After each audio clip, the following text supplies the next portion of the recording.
Do you think it matters that Harris chose Walz, and why?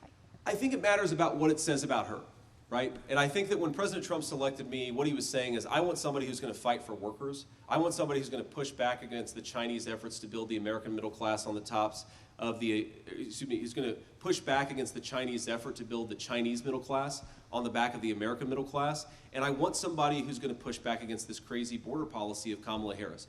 What does Kamala Harris's selection of Tim Walz say about her?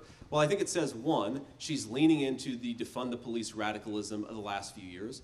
Two, she's leaning into the open borders policies of the last few years. This is a guy, Tim Walz, who wanted to give driver's licenses to illegal aliens, facilitating the flow of illegal immigration instead of stopping it. And then the final point that I'd say is it says that she bent the knee to the Hamas caucus of the Democrat Party. Whatever your views on Pennsylvania Governor Josh Shapiro, and obviously he's not in my political party, he's criticized me, I criticized him. The amount of rage that you heard from the far left saying Kamala Harris can't pick this guy because he's Jewish is disgraceful.